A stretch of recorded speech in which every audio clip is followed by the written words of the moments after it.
अस्सलामुअलैकुम। बोल news headquarter में खुशामदीद। मैं हूँ मुदस्सर इकबाल। मैं हूँ आमना अकरम और मैं हूँ बुशरा हक। हेडलाइंस आप जान चुके, इस बुलेटिन में बात होगी। बुलेटिन का आगाज करेंगे। आपको बताएं कि तहरीक लब्बैक पाकिस्तान के सरबराह साद रिजवी को रिहा कर दिया गया। हुकूमत ने साद रिजवी की नजरबंदी खत्म करके उन्हें रिहा किया। रिहाई कोर्ट लखपत जेल से अमल में आई। गुज़श्ता हफ्ते हुकूमत ने साद रिजवी समेत TLP के कई रहनुमाओं के नाम 4th शेड्यूल की लिस्ट से निकाले थे। तहरीक लब्बैक पाकिस्तान के तर्जुमान ने साद रिजवी की रिहाई की तस्दीक भी कर दी। तर्जुमान के मुताबिक सरबराह TLP को 11 अप्रैल को लाहौर से गिरफ्तार किया गया था।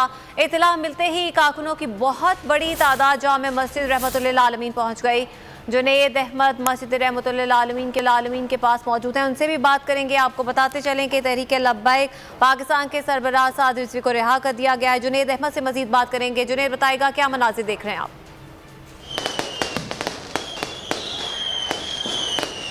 इस वक्त मैं मस्जिद रहमतुल्लाह आलमीन के बाहर मौजूद और इस वक्त साद रिजवी जो है वो अंदर मौजूद है और मेरे कैमरामैन अल्ताफ आपको मनाजिर दिखा सके तो इस वक्त शानदार आतिशबाजी का मुजाहरा किया जा रहा है।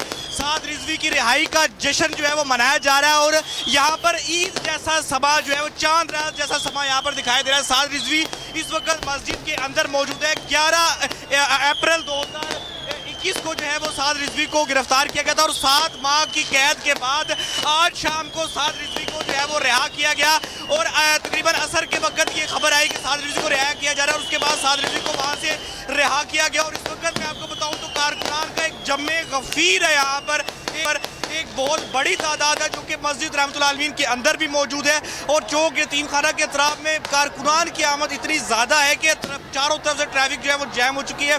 बहुत बड़ी तादाद है कारकुनान की जो मौजूद है।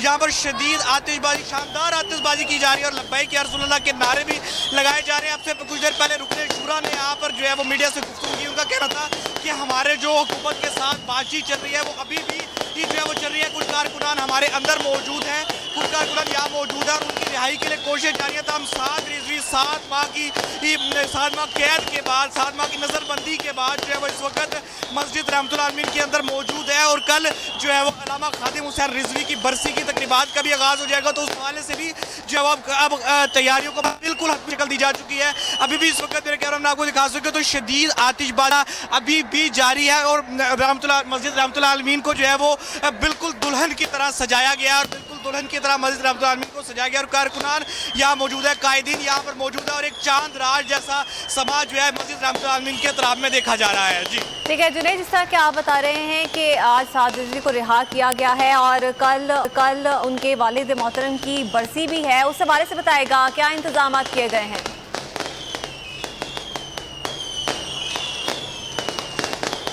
शोर आतिशबाजी का खासा ज़्यादा बरसी के हवाले से आपने जिक्र किया तो बरसी के हवाले से जो तकरीबात है उनका आगाज़ जो है वो कल नमाज जुमा के बाद से किया जाएगा और उसके बाद जो है नमाज जुमा के बाद सबसे पहले चादरपोशी की जाएगी और उसके बाद ही है वो यहाँ पर कुरखानी की जाएगी। उसके बाद जो है वो साद रिजवी का जो खिताब है वो अब खासा अहमियत इख्तियार करता हुआ दिखाई दे रहा है। साद रिजवी जो है वो इतवार के रोज़ जो है वो अहम खिताब करने जाने कारकुनान से और इतवार के रोज़ ये जो खिताब होगा ये किया जाएगा और ये आखिरी किताब होगा। 3 रोज़ तक ये जो है वो बरसी की तकरीबात जारी रहेगी। इस हवाले से पंजाब हुकूमत ने जो है खुसूसी तौर पर ज़िली हुकूमत अहकाम भी किया कि तमाम तर जो इंतजाम हैं उनको तहरीक लब्बैक की मैनेजमेंट के साथ मिलकर तय किया जाए और मैनेजमेंट को जो है इस हवाले से तमाम तर चीज़ों को आगाह किया जाए। इस हवाले से DC लाहौर की भी जो है वो तहरीक लब्बैक के रुकने शुरा के साथ मुलाकातें हुई हैं और अब कल से जो है ये तकरीब शुरू हो जाएंगी। ये 3 तरह चौक के ठीक है जुनैद अहमद, इस हवाले से आप हमें आगाह कर रहे थे, आपका बहुत शुक्रिया। और TLP केस में देखा कि किस तरह रियासत को पीछे हटना पड़ा। हुकूमत और रियासत इंतहा पसंदी से निपटने के लिए तैयार नहीं। वज़ीर इत्तलात फवाद चौधरी की कॉन्फ्रेंस का खिताब, कहा कि हिंदुस्तान में इंतहा पसंदी थी, अब हमें भी शिद्दत पसंदी का सामना है। मुल्क में इंतहा पसंदी की वजह मदारिस नहीं स्कूल और कॉलेजेस हैं। मसला इस्लामी तालीमात का नहीं, उसकी तशरीह करने का है। हमें हिंदुस्तान से कोई पोटेंशियल थ्रेट नहीं है। हमें अगर सबसे बड़ा ख़तरा है तो वो अपने आप से है। अभी हमने TLP के केस में भी हमने देखा है कि किस तरह से रियासत को पीछे हटना पड़ा और ये उस बॉम्बशेल की निशानदही करता है जो टिक टिक करके बज रहा है। और यहाँ पे ये भी मैं आपको बता दूँ कि हमारे यहाँ एक्सट्रीमिज़म की बड़ी वजह मदारस हरगिज़ नहीं है। हमारे यहाँ एक्सट्रीमिज़म की सबसे बड़ी वजह हमारे स्कूल हैं और हमारे कॉलेजेस हैं। इस वक्त तमाम बड़े जो वाक़यात हुए हमारे यहाँ वो मदारस के स्टूडेंट्स ने नहीं किए, वो ऑर्डिनरी स्कूलों से पढ़े हुए लोगों ने किए, क्योंकि उनके दिमाग ही आपने बंद कर दिए। और अब आपको बताएं कि नाज़िम जोखियो केस में अहम मोड़ आ गया। नाज़िम जोखियो के भाई अफजल जोखियो ने मुलजिम जाम अब्दुल करीम को क्लीन चिट दे दी। मजिस्ट्रेट के रूबरू बयान में अफजल जोखियो ने कहा, कत्ल से जाम अब्दुल करीम का कोई ताल्लुक नहीं। केस में जाम अवैस और उसके साथी मरकजी मुलजिमान हैं। आपको खबर दे रहे हैं, नाज़िम जोखियो कत्ल केस में अहम मोड़ आ गया है। और यहाँ आपको बताएं कि वज़ीर-ए-आज़म इमरान खान ने बैरून मुल्क मुकीम पाकिस्तानियों के लिए डिजिटल पोर्टल का इफ्तिताह कर दिया है। पोर्टल के जरिए इब्तदाई तौर पर 10 ममालिक में मुकीम पाकिस्तानियों को पावर ऑफ अटॉर्नी की ऑनलाइन तस्दीक की सहूलत हासिल होगी। तकरीब से खिताब में वज़ीर-ए-आज़म का कहना था कि मुल्क में पुराने सिस्टम से फ़ायदा उठाने वाले नहीं चाहते कि तब्दीली आए। इलेक्ट्रॉनिक वोटिंग मशीन की मुखालफत भी इसीलिए की गई। उनका कहना था कि EVM की बदौलत 90 लाख ओवरसीज़ पाकिस्तानियों को वोट का हक मिल जाएगा। FBR में भी लोग ऑटोमेशन की मुखालफत करते हैं।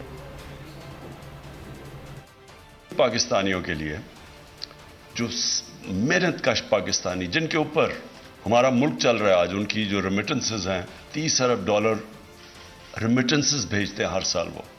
मैं उनको बड़े पेट्रियाटिक पाकिस्तानीज हमेशा समझता हूँ। फॉरेन मिनिस्टर ने पोर्टल भी बनाया है जो वो डायरेक्ट कोई भी अब बताना चाहे कि हमारे कोई मसले क्या हैं तो वो डायरेक्ट यहाँ फॉरेन मिनिस्टर के पोर्टल के ऊपर आ सकते हैं। 90 लाख ओवरसीज पाकिस्तानी है हमारे। इनको अब जब राइट मिलेगा वोट देने का, तो ये जो वोट्स है गवर्नमेंट सब इनकी कदर करेंगी। तो टेक्नोलॉजी तो इंसान की जिंदगी हर जगह इंसान आसान कर रही है। टेक्नोलॉजी का आज इस्तेमाल ना करना, इससे बड़ा अहमकाना क्या सोच हो सकती है। जो इस मुल्क के अंदर एक पुराने सिस्टम से फायदा उठा रहे हैं वो कभी चेंज नहीं आने देंगे। FBR कितनी देर से कोशिश कर रही है ऑटोमेशन की, वो कोई ना कोई वजह से वो होना नहीं। अंदर से लोग, FBR के अंदर से लोग ऑटोमेशन नहीं आने देते। गवर्नमेंट के पास पैसा नहीं आता, लेकिन जो टैक्स कलेक्ट करने वाले होते हैं उनमें से कई बड़ा पैसा बनाते हैं। हुकूमत ने अगले इलेक्शन को छीनने के लिए पार्लियामेंट को मफलूज कर दिया। पीपल्स पार्टी के रहनुमा शहरी रहमान की मीडिया से गुफ्तगू, कहा इनसे ना मईशत चल रही है और ना ही मुल्क चल रहा है। धांधली के मंसूबे को चैलेंज करेंगे। सिलेक्टेड हुकूमत जो है वो इतनी डर गई है कि उन्होंने तेजी में ये सेशन बुलडोज किया है। वो तो तकरीर करने से भी भाग गए। जब अपोजिशन वापस आई हाउस में, ना वो पार्लियामान को चला सकते हैं ना वो मुल्क को चला सकते हैं। IMF के हाथ में उन्होंने मईशत दे दी है, सारे इदारों को पैरालाइज किया हुआ है, मफलूज किया हुआ है। जो इन्होंने EVM का इस तरह इस्तेमाल किया है, मशीन सारी दुनिया में मुस्तरद हो सकती है, जर्मनी, इटली, अमेरिका। आप बज़िद हैं, आप कहते हैं टेक्नोलॉजी से डरता है पाकिस्तान, तो आप क्यों डरते हैं अवाम के वोटों से, अवाम की आवाज़ से और अपोजिशन से? सब्सक्राइब करें और बेल दबाएं ताकि कोई खबर रह न जाए।